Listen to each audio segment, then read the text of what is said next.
ने इजाद किया। कागज की सबसे बड़ी पहली फैक्ट्री मुसलमानों ने कायम की, बनाई। आज मुसलमानों के पास क्या है? कुछ नहीं है। ढंग का एक मुल्क भी हमारे पास नहीं है। हमारी कोई यूनिटी नहीं है, ना कोई लाहे अमल हमारे पास में है, ना मुस्तकबिल के कोई मंसूबे हमारे पास में है। लड़ रहे हैं, झगड़ रहे हैं, मर रहे हैं, कट रहे हैं। ये फलाने का मुरीद है, ढकाने का मुरीद है। अरे हुजूर के मानने वाले हैं ना। हमारी तारीफ, हमारा तारुफ, हमारा इंट्रोडक्शन पीर के हवाले से नहीं, मोहम्मद मुस्तफा के गुलाम के हवाले से है। बेशक बेशक बेशक। तो ये जैसा आपने बताया कि हमारे साइंस की नॉलेज या जो मॉडर्न एजुकेशन ये भी होना चाहिए, तो आपकी तरफ से क्या कोई ऐसी पहल शुरू की गई जो नौजवानों को इस तरह लेके जाए? ये अल्हम्दुलिल्लाह हमने शहर मकराना में बहुत बड़ा ताल्लुम कायम किया। माशाअल्लाह। इंग्लिश मीडियम 10वीं तक है, हिंदी मीडियम 10वीं तक है, कंप्यूटर का पूरा लैब है, दरस निजामी पूरा है, कढ़ाई लिखाई पढ़ाई, इस सिलाई का सारा कारोबार है। हमने किया है अल्हम्दुलिल्लाह, काम हो रहा है मकराने में। अच्छा, जो अभी जदीद साइंस का दौर है, तो इसमें इज्तिहाद का रास्ता खोलना चाहिए। तमाम जगह ऐसा देखा गया है कि वीडियोग्राफी को लेकर उसको नाजायज और हराम कहा गया जी। इसी तरह से माइक पर नमाज को लेकर, तो इसके बारे में आपका क्या ख्याल है? देखिए, आला हज़रत सरकार ने भी ये सेंटेंस नोट फरमाया है, जुजिया है फिक्ही, मल्लम यारिफ अहला ज़मानी फहुवा जाहिल। जो अपने हालात, अपने माहौल और अपने जमाने के हालात नहीं जानता है, वो कितना बड़ा अल्लामा चुनाव जाहिल है। ये मीडिया का दौर है, इलेक्ट्रॉनिक मीडिया, प्रिंट मीडिया का दौर, रिसर्च का दौर है, तहकीक का दौर है। वो जमाने लग गए जब आपने जो कहा उसे मान लिया। आज आदमी रिसर्च करता है, तहकीक करता है, 10, 15, 20 मौलाना की तकरीर सुनता है, फिर वो कंपेयर करता है कि हमें क्या लेना क्या नहीं लेना है। ठीक है ना?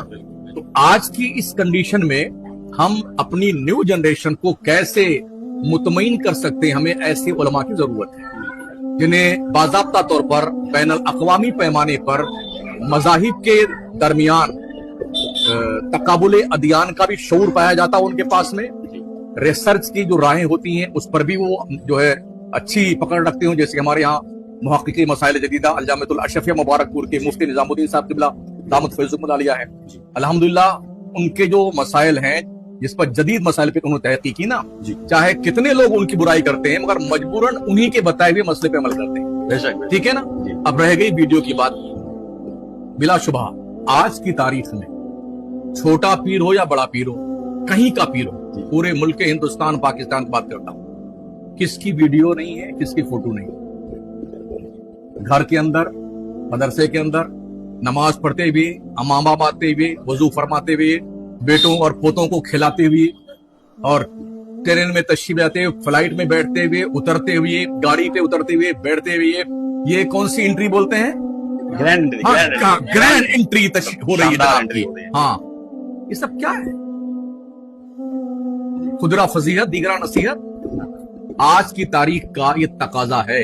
अगर आप इलेक्ट्रॉनिक मीडिया से हट जाएंगे, दुनिया आपको लात मार के साइड में कर देगी। आज पूरी दुनिया में क्या हो रहा है, आपके खिलाफ क्या साजिशें हो रही हैं, अगर इसका सहारा ना ले जाए, क्या आपके पास क्या इल्म है? कोई पत्रकार किसी जलसे पहुंचता है, खबरदार फोटो मत खींचना, और फिर क्या कहते हैं? ये पत्रकार लोग अखबार में हमारी खबरें, तुम्हारे बाप के गुलाम है पत्रकार लोग जी। क्या बात है, बहुत इतने बड़े बड़े हम जलसे करते हैं, पता ही नहीं चलता हम क्या कर रहे हैं। लोग एक कमरे में बैठ करके प्लानिंग करते हैं, उसी उसको हाईलाइट करते हैं, फोटो छपेगा आपका। तो इससे आप बच नहीं सकते। तहकीक के दरवाजे बंद नहीं हुए। अकीदा नहीं बदलता है, मसले बदलते हैं। हर दौर में अकीदा एक जैसा रहा है, मसले हमेशा बदलते रहे। मसलों में जो है इख्तलाफ हुआ है तो 4 मज़ाहिब, हनफी, शाफई, मालिकी, हम्बली, ये 4 मज़हब है। हम यहाँ नियत बांधते हैं, शवाफे यहाँ बांधते हैं, मालिकी यूं खड़े होते हैं। हम किसी को गलत नहीं कह सकते। ये मसाइल में इख्तलाफ जी। ऐसे ही और आगे आई इस जमाने में आला हज़रत इमाम अहले सुन्नत ने तकरीबन फतवा रज़विया में 1-2 नहीं, कम से कम 70 से 75 जगहों पे ऐसे मसले हैं जो आपने जायज लिखा है और सदरुल शरिया ने उसे नाजायज लिखा, और आला हज़रत ने जिसे नाजायज लिखा, सदरुल शरिया ने उसे जायज लिखा है। वो उनके शागिर्द थे आला हज़रत के। तो क्या कहेंगे आप कि सदरुल शरिया बहुत बड़े मुजरिम है, इन्होंने आला हज़रत के खिलाफ क्या काम किया है? नहीं ना। हालात बदलते हैं तो मसले बदल जाते हैं। मैक का मसला रह गया। सरकार मुफ्ती आजम हिंद अली रहमान ने फतवा दिया मैक पर नमाज नाजायज। मुफ्ती अफजल हुसैन साहब किबला थे, वहीं पढ़ाते थे हजरत की निगरानी में, उन्होंने फतवा दिया जायज है मैक पर नमाज। लोगों ने कहा कि इस मुफ्ती को निकालिए यहाँ से, आपकी निगरानी में और आपके खिलाफ इसने फतवा दिया है। सरकार मुफ्ती आजम ने फरमाया कि ये मेरी तहकीक है, वो उनकी तहकीक है। मसले को लेकर के सुन्नियत को डिवाइड कर रहे हो आप, बिल्कुल। ये कौन सा दानिशमंदी का मामला है? तो एक सवाल ये कि आज के दौर में जो इतने फितने फैले हुए हैं काफी ज्यादा, नौजवान इंसान अपने आप को कैसे बचाए इन फितनों से? वो बहुत परेशान होता है जब तमाम तरह की वीडियो क्लिप्स उसके सामने गुजरती हैं, उसके लिए एक डिसीजन लेना बहुत मुश्किल हो जाता है। तो कैसे अपने आप को बचाएं और कैसे सही रास्ता अपनाएं? ये बहुत अहम सवाल है।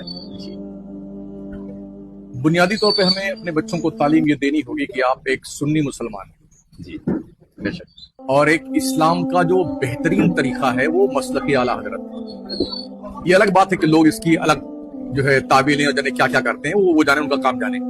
लेकिन सही मानों में जो हमें रहबरी मिलती है आला हजरत की किताबों से, वो डायरेक्शन हमारे लिए ज्यादा फायदेमंद है और हमें पढ़ने की जरूरत है। सिर्फ सुन करके आला हजरत को मत मानिए, पढ़िए उन्हें। 1400 किताबें लिखी हैं, हर 4 घंटे पे इमाम अहले सुन्नत ने कौम को एक किताब दी। 68 साल की उम्र रही है, हर 4 घंटे पे एक किताब दिया, ठीक है ना। और तकरीबन जदीद तहकीक के मुताबिक 152 इल्मो फन पर आला हजरत ने किताबें लिखी हैं, जबकि दुनिया की तमाम तर यूनिवर्सिटीज में सिर्फ 36 उलूम पढ़ाए जाते हैं। और इन सारे उलूम में आला हजरत का कोई उस्ताद नहीं है, ये इल्म लदुन्नी है, अल्लाह ने अपने करम से अता फरमाया पूरी जिंदगी। तो सबसे पहले हमें ये समझना होगा कि हम नबी के गुलाम हैं। और आका इस्लाम ने फरमाया अस्हाबी कन्नुजूम फबिअय्यिहिम इह्तदैतुम इह्तदैतुम, मेरे सहाबा आसमान के सितारों की तरह हैं, इनमें जिसकी भी पैरवी करोगे अल्लाह तुम्हें हिदायत दे देगा। अगर कहीं कदम डगमगाने लगे तो सहाबा की जिंदगी पढ़ लो आप, कि सहाबा ने हुजूर के साथ कैसे प्यार किया है, कैसी मोहब्बत की है, उस डगर पे चल निकलो, इंशाल्लाह ईमान बच जाएगा।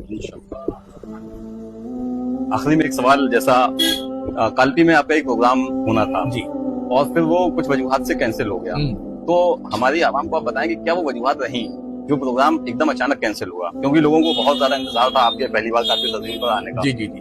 और फिर वो अचानक खबर मिली कि प्रोग्राम कैंसिल हो चुका है। जी जी। असल में मुझे आना था, पटना से मेरी फ्लाइट थी जी, दिल्ली, और दिल्ली से कानपुर की फ्लाइट थी, मुझे यहाँ आना था। तो 2 दिन मुझे पहले पता चला कि भाई आप नहीं आइएगा, यहाँ के हालात कुछ ऐसे वैसे हैं, किसी साहब ने कुछ किया होगा, वो जाने, उनका काम जाने। जी, हमें इससे कोई मतलब भी नहीं, ना हमें प्रोग्राम की कोई मतलब वो है कि लालच कि हमें प्रोग्राम मिले ना मिले, अपना कोई धंधा और कारोबार नहीं। जी, ठीक है। अपना मकसद है सच्ची और हक बात कौम तक पहुंचाना। कुछ लोग होंगे ऐसे जिन्हें ये तकलीफ हुई होगी या है कि भाई ऐसा आदमी नहीं आना चाहिए शहर में कि जिससे कि हमारी इमेज खराब हो, तो शायद उन्होंने कुछ किया होगा, जिन्होंने भी किया अल्लाह उन्हें हिदायत दे, हमें उससे कोई मतलब नहीं है। लेकिन मैं इतना जानता हूं कि अल्लाह जो करता है ठीक करता है। ऐ रजा हर काम का एक वक्त है, दिल को भी आराम हो ही जाएगा। भाई उस वक्त नहीं आने दिया, अल्लाह को आज मंजूर थमा जाए, बेशक बेशक, और अल्लाह को मंजूर होगा तो तकबीर भी करने आएंगे इंशाल्लाह।